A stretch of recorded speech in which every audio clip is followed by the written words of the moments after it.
Is AI in biological research, and why AI is so relevant in today's time is a matter of discussion. So one of the most prominent factor of it is the diagnostic imaging, and it has profound applications there. So it helps us in sourcing very accurate image and helps us in deriving precise results. So the results are accurate and it helps us in facilitating detection and quantification of a wide array of clinical conditions.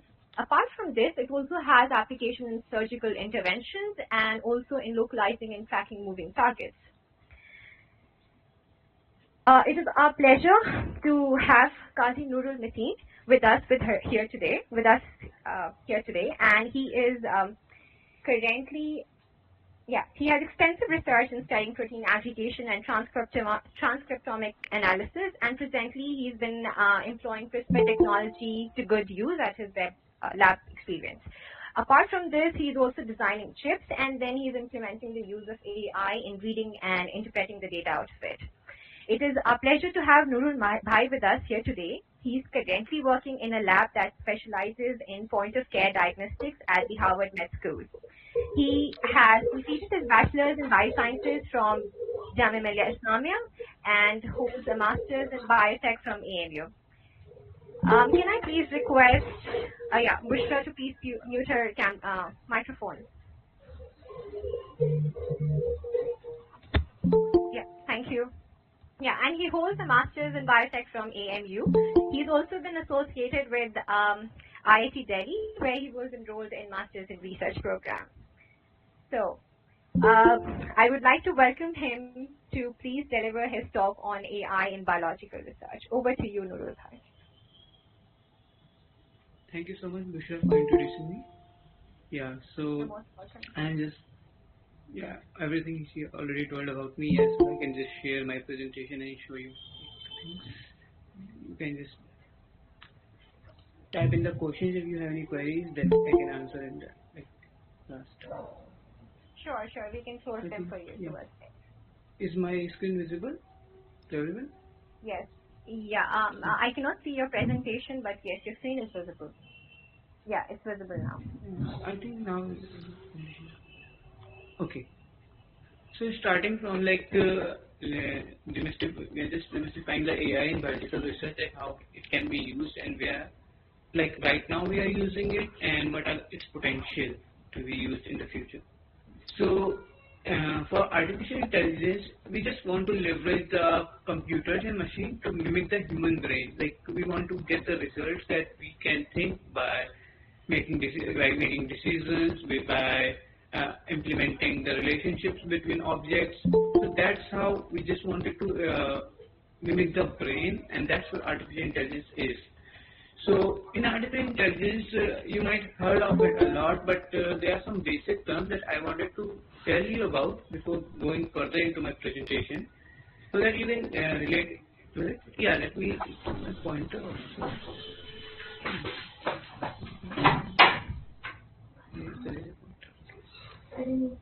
Yeah, is my pointer also visible? Yeah, it is. Okay. So for machine learning, so there are three things that we must know. Like one is supervised learning, the other thing is unsupervised learning, and there is reinforcement learning. So for supervised learning, it's like something where you just give a tag to the data, like you are telling the computer, like this is a particular thing, like let's suppose you just want to classify a mouse and a mobile phone. So you will tag data, you will tell this is a mouse, how it looks like, and then various type of mouse, maybe HP mouse, Apple mouse, and different mouses. You just show it to it, and then there's mobile image, and it will detect, like it can classify. So here you are just trying to give a data, like then only it can predict. So you're supervising it. So it's supervised learning, and then there's unsupervised learning, which is like more of a use nowadays.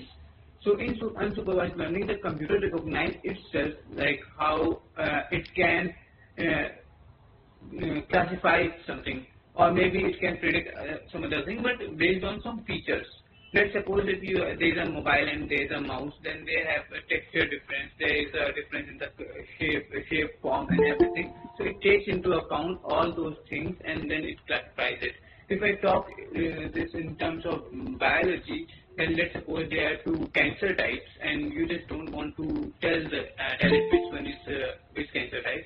So it can just see the shape of it and it can just classify as a category A and category B. It won't tell you the name obviously, it will just classify it into two different clusters. Even like here you are seeing a cluster, like I think it's more similar to a single cell data. So here it is clustering the cells into different types, like, okay. And then there is a reinforcement learning. So you might have heard of like a chess, a computer beat the champion in the chess and like tic-tac-toe game and everything. So here it's a reinforcement learning where a computer learns by itself. It gives you a result. Yeah. Noorul bhai, sorry to interrupt you. Your mic is, I think your voice is breaking down a little bit on your mic. Yeah. A bit, yeah. Maybe some internet issues.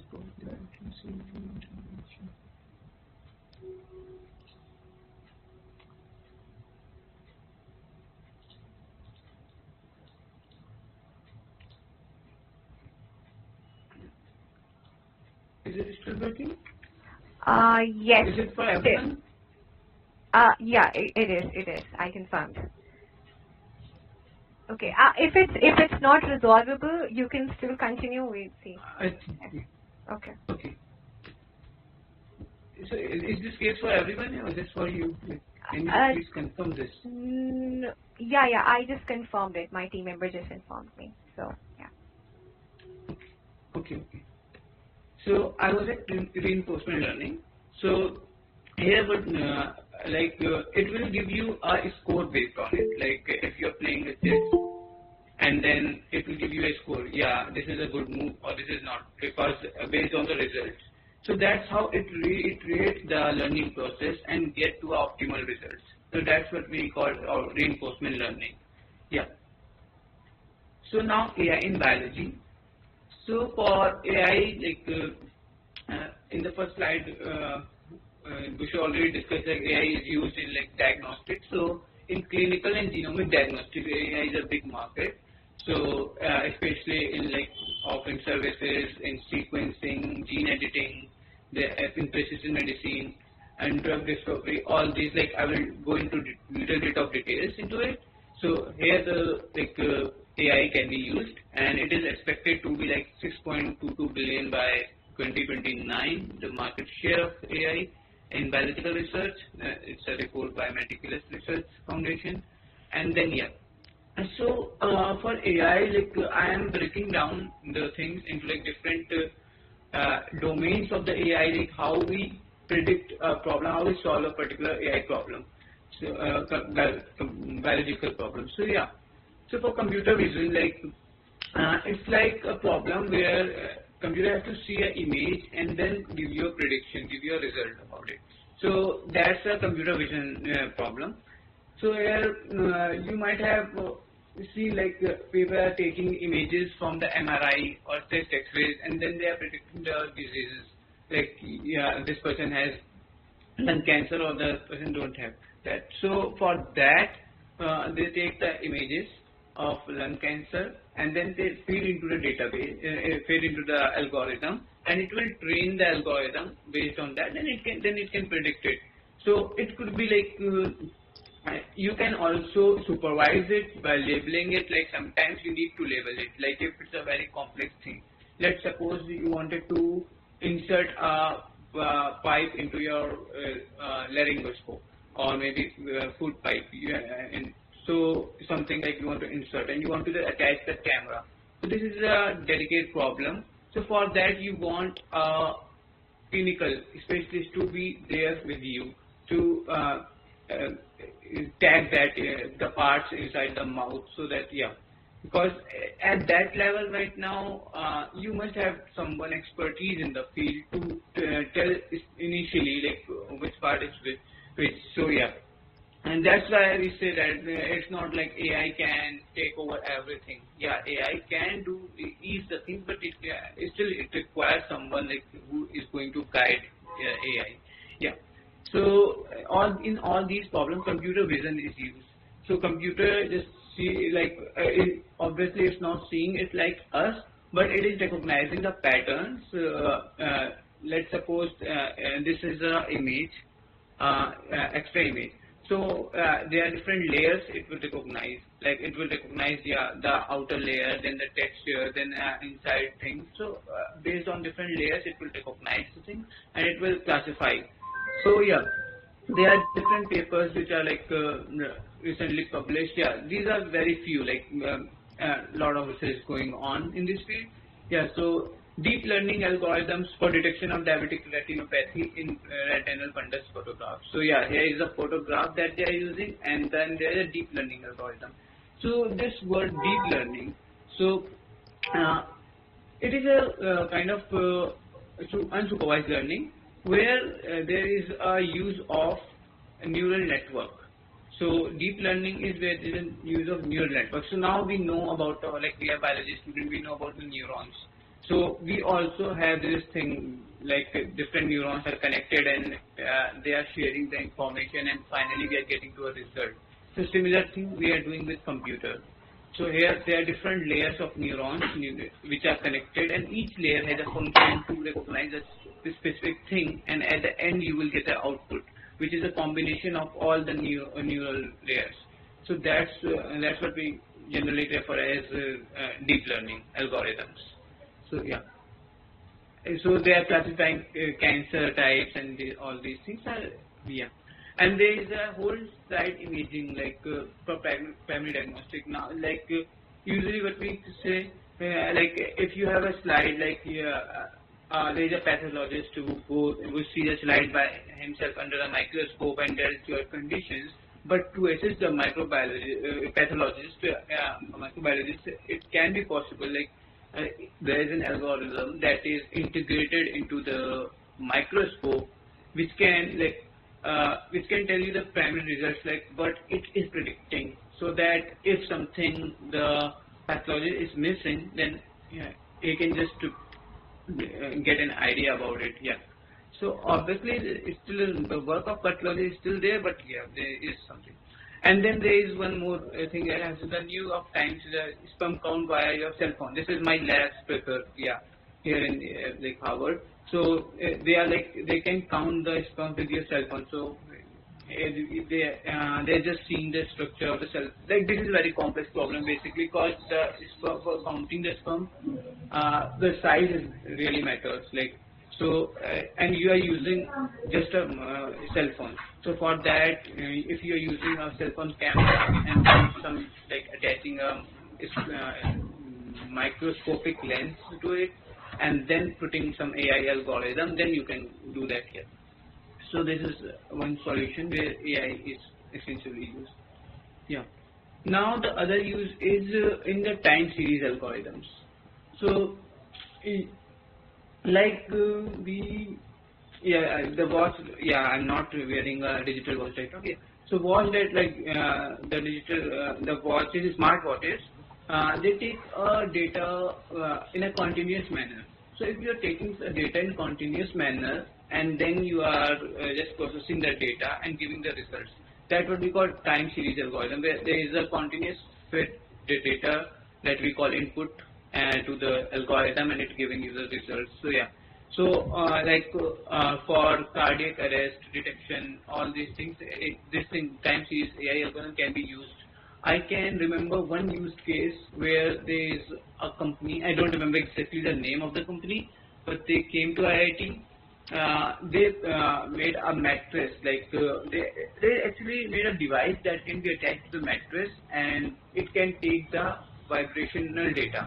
So let's suppose if I am here in Boston and I want to monitor my parents there who are there in Aligarh, so I can just put that device in the mattress, and that will see the when they lie down. So it will regularly take the vibrational data, and if there is something that is unusual, so it will tell me, it will send a message on my mobile there is something unusual happening, like the data that we are getting is not usual, maybe, and they must have trained it for the patients, like for those who are like having cardiac arrest and those. So it can classify the problem also, like maybe there is a chance of cardiac arrest. You have to attend the person. So and this is what time series AI algorithm is used. And this device was extensively used in the hospitals or in the beds, which were like during COVID. There were some stadiums that they made where they were putting giving the treatment to patients in Delhi. So they installed these in those beds also. Yeah. So all those things like are AI time series data analysis. Okay. Then there is one more speech. We talk about eyes, yeah, and time series, speech, something that.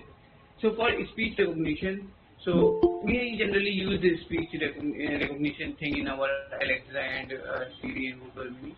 Yeah, but here we can use it more sophisticatedly to find out the features of the speech to predict some diseases also. Let's suppose that someone is having PTSD or some other trauma. So it is very difficult to diagnose this thing with the clinical, clinicians have difficulty in, because he cannot be with that person for for a longer period of time, maybe for a whole day. So yeah. So for that thing, if you can make a device, or you can just integrate your speech recognition, like this kind of algorithm, or make an app on your phone, and then if the person is like having conversation around, and then it can detect the signal, and it can tell you, the tone of the person is more similar to someone who is like stressed, who is depressed. So that's how we can predict the PTSD and other different things. Though this is like a future, right now we don't have these kinds of algorithms so accurate. Accuracy is a problem here, but I think it can be achieved in like 1 to 2 years, not more than that. Yeah, right now the AI algorithms are like going like really crazy. So, and then this is there is a use of AI in genomics, because I used to do genomics for predicting the. Generally, what we do in genomics is quite easy. Like we just want to see which proteins which genes are upregulated and downregulated, and then we just wanted to see the splicing variants and different sort of things that we used to do. So for that genomics, we can also implement AI to assist our analysis. So there are some use cases like image to genetic diagnostic. Like if you have images, so you can just also predict the you can diagnose the disease. So for that I remember this was like the face algorithm, where they can just see the face of a person, and it can tell you the genetic alteration. Like if let's suppose there's some syndrome, so a particular kind of syndrome has particular features that can change the structure of the face. So on that basis, they can predict it. Yeah, it might be this syndrome, and this might be the condition genetic problem the person is having. Yeah. And then EHR to electronic and genetic diagnosis, electronic health records. So based on right now for EHR we must use NLP. So NLP is natural language processing. So natural language processing is the same algorithm that we are now into the buzz, like the ChatGPT uses. So it usually takes in the text data and takes out the features from the text data and gives you the result. So EHR, electronic health record, so it just take all the information from text data, put into the algorithm, and then just try to find out the syntax, all those relationships, and then it will take, it can predict whatever you want to do. Yeah. So these things. And then there's something I wrote like AlphaFold. So this is a very important use case right now. So you all have heard of this thing.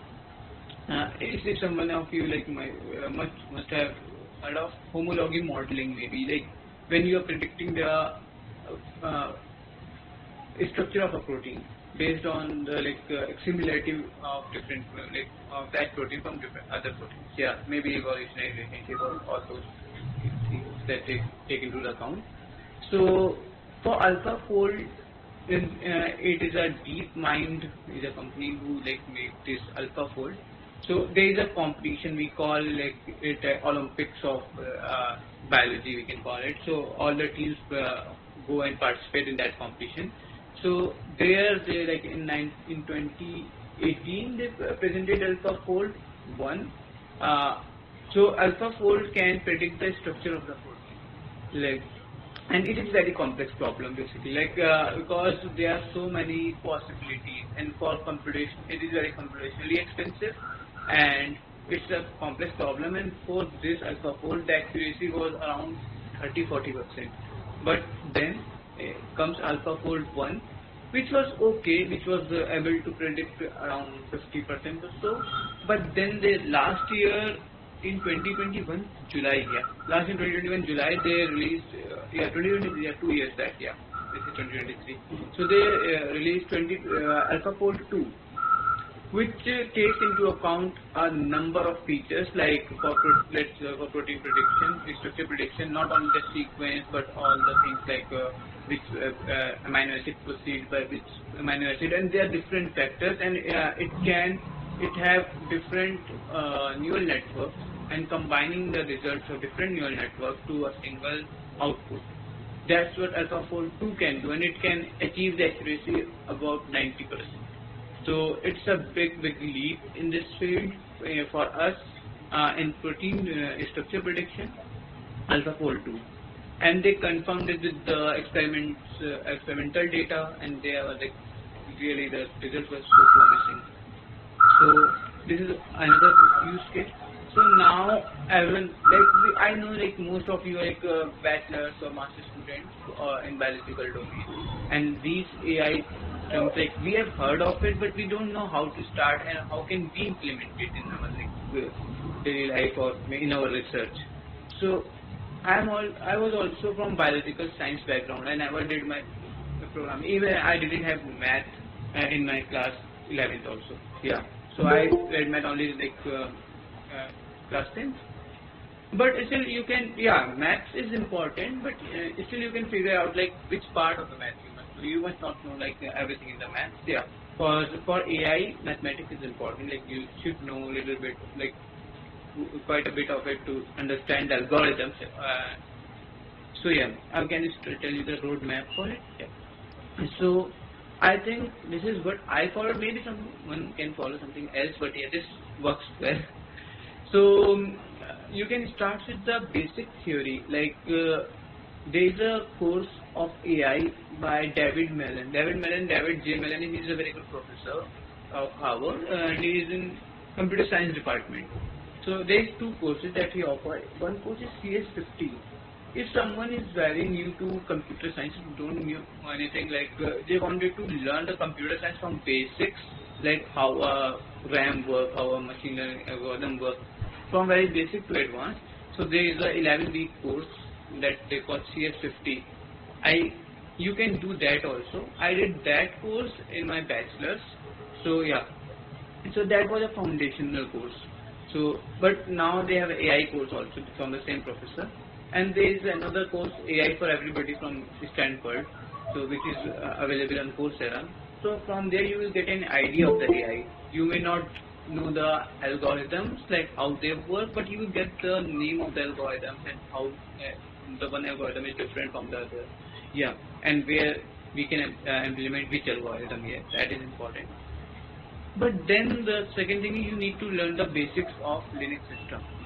So, because usually the analysis that we do, even if you're not implementing AI, if you just wanted to get into bioinformatics side of it, so generally the tools that are available are bash script.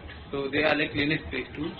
So you must know the basics of the Linux system. I am not saying that you can to be expert in the Linux system, but you must know what are the basic commands of it. And for that you can just see YouTube videos. I think they are enough. Yeah, and you can learn basic of Linux system not more than in 2-3 days. Yeah, 2-3 days are enough, like for the basics of the Linux. Yeah, and then you can build on that. And then there is a question in everyone's mind, like which language we should start. We have heard of like the Perl and then R and Python language. In quite buzz right now because of the AI stuff. Because AI algorithms usually we do on Python. So R can also, we can do that on R also, but usually people do it on Python because most of the packages which are used in the AI are Python based. So, and even Python, you can use R in Python. Yes, Python is very powerful. I'm a big fan of it. So yeah, but I am saying here the R is good for biology. Like if you really wanted to start this and you don't, you're not sure about going into AI, but you wanted to go into like you want to build your base around biological stuff like multiomic data analysis or maybe like protein structure analysis, homology modeling, and all those things. R is a good language. So R is, I think, must for a biologist to know. And for R, there are some resources. One good resource is on Udemy, where there is a course R A to Z that you can see. And then for AI, Python is the best solution. And for Python, you can just join courses on Udemy. There is a course 100-day challenge. Because for Python you must be doing it daily. Like it's not like if you see the videos, that's fine. You can see the videos, but I can pretty assure you cannot learn Python without doing it. Like you have to do it and just do one language at a time because the syntax that we use for R and Python are not exactly the same. So sometimes we got confused. Like for me, it was difficult because when I was in IIT, I was doing multi-omics data analysis. I was using R, and alongside I was doing a PG diploma in artificial intelligence. So there I was using Python. So sometimes I just got confused. Like instead of the R syntax, I was using the Python syntax. Yeah. So this happens a lot. So I must say that you must build your base around R first, then you can go to Python. Yeah. For if you want to do STEM biology, or if you want to STEM more fields, then start with the Python. Yeah. So it's then basic biostatistics is very important. Someone asked the question also like how biostats is used.